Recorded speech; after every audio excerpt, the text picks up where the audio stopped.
नमस्कार दोस्तों, एक नई लर्निंग के साथ हाजिर हूँ और आज के स्टॉक स्पेसिफिक लर्निंग में हम लोग चर्चा करेंगे कि आईटी कंपनी जो फिलहाल कुछ दिनों से देखेंगे तो वो लगातार क्या कर रही है, अपनी ऊंचाइयों पे जगह बनाती है। किसको लेकर के? अपनी चार्ट ग्राफ को लेकर।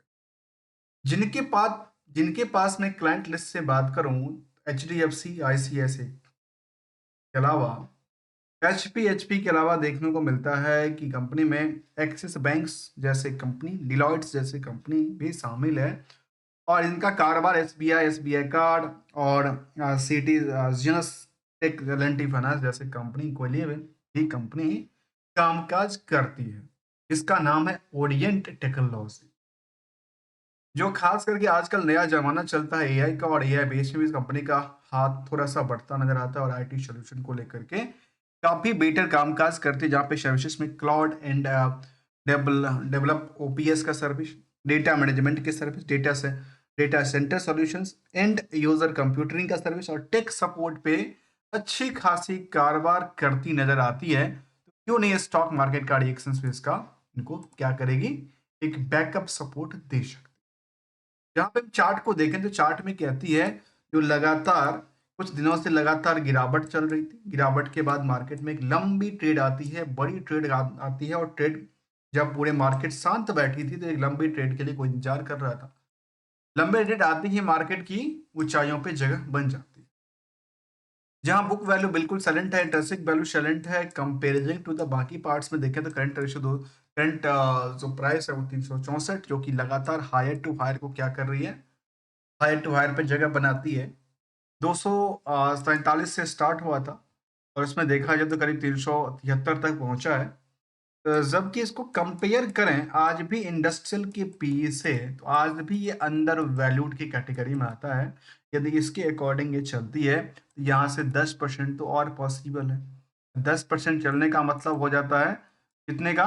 400 रुपये का। लेकिन ऐसा लगता है कि यदि मार्केट में इनके कुछ कारोबार लगातार अच्छे हैं, क्योंकि क्लाइंट लिस्ट अच्छी है, आने वाले समय में ये काफी बेटर परफॉर्मेंस कर सकती है, जिसमें हो सकता है कि 900 और उससे भी ज्यादा की आंकड़ा कह सकती है। मैं अपने कोई आपको कोई टारगेट की बात नहीं कर रहा हूँ, इसकी जो क्वालिटी है उस पर प्रति को समझने के प्रयास करेंगे। जहां पे आरओई और आरओई और आरओसी करीब 70 से 34% की बात करती है। Promoters holding 73%। जो डेट टू इक्विटी है काफी न्यूनतम है। करंट रेशियो का पार्ट भी करीब 1.92 का है, तो इसके लिए थोड़ा सा पार्ट भरा है, तो इसलिए रिकंसलेशन की जरूरत पड़ेगी। जहाँ पे अर्निंग पर शेयर की सवाल है तो वो 10 रुपए की फेस वैल्यू के अकॉर्डिंग कितनी करती है, केवल 11 रुपए की अर्निंग करती है। इसके अकॉर्डिंग देखा जाए कितनी करती है, करीब करीब 100% से ज्यादा अर्न करती नजर आती है। अब सवाल है, जो मार्केट कैप करीब 1500 करोड़ की है आसपास नजर आती है। और कंपनी कब बनी थी? 97 बनने वाली कंपनी, जो कि प्रोवाइड इन द खास करके deep expertise in the creating the specialisation productivity को लेकर के इनका कारोबार रहा है। अब इनकी मार्केट की एक नज़र रिएक्शन को देखते हैं और समझने के प्रयास करेंगे, जो आखिर इनमें कौन से पहलू पे ज़्यादा फोकस किया जा सकता है जिससे ग्रोथ ज़्यादा पॉसिबल। यहाँ पर हम सवाल लेते हैं कुछ। यहाँ पे देखा कि 6 महीने के अंदर मार्केट जब से इनकी देख रहा हूँ, अगस्त से के दौरान से, अगस्त में जब इसकी स्टार्ट हुआ था ट्रेडिंग के बाद, तो मार्केट ने एक डीप लिया था और साइडवेज लगातार बनाया था। काफी डीप लिया, साइडवेज के आसपास गई मार्केट। जैसे ही ब्रेकआउट करने के चांसेस बने, क्या हुआ? जैसे ही ब्रेकआउट करने के चांसेस बने, मार्केट के लिए एक नई पहुंच मिल जाती है और वो चलने लगता है। और अक्सर होता है ऐसा चीजों को लेकर के। जहां तक इनकी फंडामेंटली क्वालिटीज की सवाल है, तो जून से लेकर के और जून तक की डेटा बेसिस में करीब करीब 70% की वृद्धि दर्ज करती है, और इविटा में भी ग्रोथ लेवल बना के रखी। ईयरली ग्रोथ जो इन्होंने बना रखी है वो लगातार उसी अकॉर्डिंगली है जिस अकॉर्डिंग इनका फिलहाल चार्ट भागती हुई नजर आती है। तो क्या इनका रिजल्ट की पार्ट को लेकर कोई सेंटीमेंट? फिलहाल हम इसको देखें तो यहाँ पे जून तक की अपडेटेड था कंपनी को लेकर के, जहाँ पे कंपनी ने फिलहाल डिविडेंड की पार्ट को लेकर के अपडेट दिया था। जो कंपनी डिविडेंड देने वाली है उसके बेसिस पे मार्केट का रिएक्शन कुछ अलग हो सकता है। और नंबर की बात करें तो क्वार्टरली में करीब 150 करोड़ के आसपास की आंकड़ा थी, जो कि पिछले क्वार्टर से तो गिरावट में थी। ऑपरेटिंग प्रॉफिट मार्जिन नियरली 9-10% के आसपास निकल के आते, लेकिन उसमें गिरावट थी। नेट प्रॉफिट में करीब करीब पिछले पीरियड से गिरावट दर्ज करती है। तो अब एक्सपेक्टेशन लगता है क्या मार्केट में, क्या सितंबर का रिजल्ट काफी बेटर आ सकता है। इसको लेकर के मार्केट में रिएक्शंस काफी ज्यादा रहा और पॉजिटिव ट्रेड देखने को मिला है। जहाँ तक यहाँ पे ये ईयरली ग्रोथ की देखें तो 9-10% के आसपास के ऑपरेटिंग प्रॉफिट मार्जिन और हायर टू हायर पे 24 में इन्होंने प्रॉफिट को बुक किया था, जो कि 41 करोड़ की, मतलब 600 करोड़ के टर्नओवर में 41 करोड़ की प्रॉफिट बुक करना, मतलब 8% के आसपास से थोड़ा सा कम, 7.5-7% के आसपास के नेट प्रॉफिट मार्जिन की बात। अब सवाल है इसको लेकर के, जो क्या रिस्क फैक्टर कितना था, और रिस्क फैक्टर के साथ साथ और चीज को देखा जाए तो रिस्क फैक्टर के बारे में कहते करीब 95 दिन, जो कि 4 महीने का टाइम था। इसमें इनको इम्प्रूवमेंट करना चाहिए था, उनमें इन्होंने इंक्रीज कर लिया इसको, एक डिमेरिट के बाद। डिमेरिट के साथ साथ यदि हम इनको लोन वाले सेशन को देखें तो कंपनी के पास काफी ज्यादा लोन नहीं है, लेकिन फिक्स एसेट लगातार बढ़ोतरी में देखने को मिला। और उसके अलावा यदि रिसीवेबल्स की बात करें तो ये काफ़ी डैमेज करती नज़र आती है। जहाँ तक मेरी समझ में आ पाती है, इनके पास डैमेज ये क्या कर रही है, 158 करोड़ के आसपास की डेटा। और ये 158 करोड़ की डेटा को आप कंपेयर करें तो कितनी परसेंटेज की बनती है। 3 नंबर को हमेशा रखना चाहिए, टोटल सेल्स और उधार वाले पोजीशन को, और नेट पोजीशन जो कट के आपने अपने हाथों में मिलता है उस पोजीशन। इन पोजीशनों में देखा गया कि कंपनी के पास अदर सोर्स ऑफ इनकम तो ठीक है, जिसकी वजह से इनका इंटरेस्ट की बर्डन में क्या हुआ, एडजस्ट कर लेती है। अब लेकिन इनके अकॉर्डिंग यदि पूरा के पूरे 7.5% की नेट प्रॉफिट मार्जिन बनती है, तो उसमें ध्यान देने वाली बात होगी, जो क्या उधार की पार्ट्स कोई बैड डेट सिचुएशन तो नहीं गुजर जाएगी।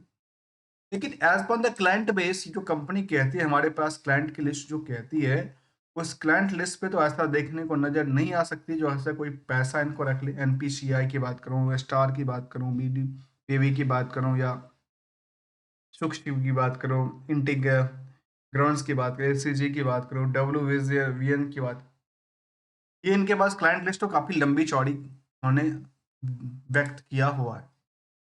अब इनके साथ साथ यदि हम केवल और केवल इनको देख लेते हैं, जो बैलेंस शीट की फिगर में हमारे सामने ये दिखती है कि इनकी एसेट्स लगातार बढ़ी है, लायबिलिटी भी बढ़ोतरी की कगार पे चल रही है, तो ये अच्छी बात है। लेकिन इन चीज़ों के साथ साथ खास करके डेटर्स रेशियोज को देखना जरूरी है। डेटर्स रेशियोज के अलावा जो नेट प्रॉफिट मार्जिन है उनके अकॉर्डिंगली इनका परसेंटेज क्या बनती है, क्योंकि ये उधार के साथ साथ मार्केट में रिस्क जुड़ा हुआ है, और रिस्क जानना जरूरी है, क्योंकि हम रिस्क के पीछे ही भागते हैं। क्योंकि एक पर्सनल लाइफ से लेकर के मार्केट की ट्रेंडिंग वे में को रिस्क को कवर मिनिमाइज करते हुए नजर आते हैं, और सबका आंकड़ा ऐसे ही निकल गया। अब सवाल है इनके निवेशकों को लेकर के। कंपनी में निवेशकों का इंटरेस्ट 73% तो प्रमोटर खुद ही बैठे थे। एफआईडीआई के अलावा जो पब्लिक भूमिका थी वो भी करीब 22% के आसपास थी। और नियरली देखा गया करीब 71,000 से 72,000 के आसपास की लिस्टेड शेयर होल्डर कंपनी में बने हुए नजर आए हैं। जबकि पीयर्स का आंकड़ा कंपनी को लेकर कहती है, जो ओक्रावेल फाइनेंस सर्विस, पीवी फिनटेक्स और कोफॉर्ड जैसी कंपनी भी शामिल है इसी की लिस्ट में, जिनका कामकाज क्या है, इनका काम है आईटी सॉफ्टवेयर से रिलेटेड कामकाज, जिसमें कि computer software in the medium small cap cap के अंदर भी जो कंपनियां आती है। लेकिन ओवरऑल ग्रोथ लेवल के बारे में कंपनी क्या कहती है, ओवरऑल ग्रोथ लेवल के बारे में देखा गया तो कंपनी सेल्स में कई बार बढ़ोतरी थी, लेकिन थोड़ा सा गिरावट दर्ज करती है। प्रॉफिट में बेटर परफॉर्मेंस किया था। स्टॉक प्राइस सीजर अभी नहीं दिखती है, क्योंकि वो एक साल से पहले की डेटा को कैप्चर नहीं किया जाता। ओवरऑल यदि कंपनी की तरफ देखें तो कंपनी में सब कुछ अच्छी बातें निकल के आती है। डेस्ट फ्री कंपनी है, अच्छी खासी रिटर्न की बात करती है, और इन सब पीछों केवल एक चीज को नजरअंदाज करते हुए मार्केट ने रिएक्शन दौर में लिया और इसको एक ब्रेकआउट करते हुए आगे निकल गया। और इसमें गोल्डन रूल कौन सी अप्लाई करना चाहिए, जिससे मिनिमाइजेशन ऑफ रिस्क और मैक्सिमाइजेशन ऑफ प्रॉफिट हमेशा गेन किया जा सकता है। अब यहाँ पे मैं कुछ पहलू पे देखता हूँ। तो जिन लोगों ने यहाँ पे लिया और उनको सेंटिमेंट के बेसिस पे यहाँ पे बेच दिया होगा या यहाँ पे बेच दिया होगा, यहाँ पे बेच दिया होगा, तो 2 चीज़ों को ध्यान रखना चाहिए। एक तो जिसको जिस भी प्राइस पे लें उसको न्यूट्रल मानते हैं। दूसरे प्राइस को रिस्क है तो बॉटम में रिस्क देखना चाहिए। रिस्क में हमेशा एसएल का यूज़ किया जाता है। ये कब किया जाता है? जब आपकी हाथों से निकलने वाली है। दूसरी तरफ जो प्रॉफ़िट दिखती है उसको बुक करते रहना चाहिए। इसको कहते हैं प्रॉफ़िट बुकिंग को एक प्रिंसिपल बना करके, एक डिसिप्लिन मेंटेन करके और खुद की एक्सपेक्टेशन कितनी है, उसमें टर्म प्लस एक्सपेक्टेशंस आप कितनी परसेंट मार्केट से चाहते हैं। 50%, 60%, 100%, 200%। उसी के अकॉर्डिंगली उसको टर्म के अकॉर्डिंग देखा जा सकता है, डिसीजन किया जा सकता है और कंबाइंड करके, हाइब्रिड करके इनको डिसीजन मेकिंग किया कर जा सकता है और जिससे कि मिनिमाइजेशन ऑफ लॉस और मैक्सिमाइजेशन ऑफ प्रॉफिट को कन्वर्ट किया जा सकता है। हम जान रहे थे ओरिएंट टेक्नोलॉजी को लेकर के, जो लगातार अभी देखा गया कि 15% तक की क्या करती है, सर्किट लगाती है। इनके पास सर्किट का टाइम बैंड कितना है, करीब करीब 20% की बैंड मेरे को इस बैंड के अंदर रखी गई है। आईटी नेवल सर्विस प्रोवाइड करती है कंपनी और ये डेटा इन्होंने सामने रखा है। मिलेंगे कुछ नई स्टडी के साथ, न्यू कंपनी के साथ। तब तक के लिए enjoy and thank you so much for joining hair.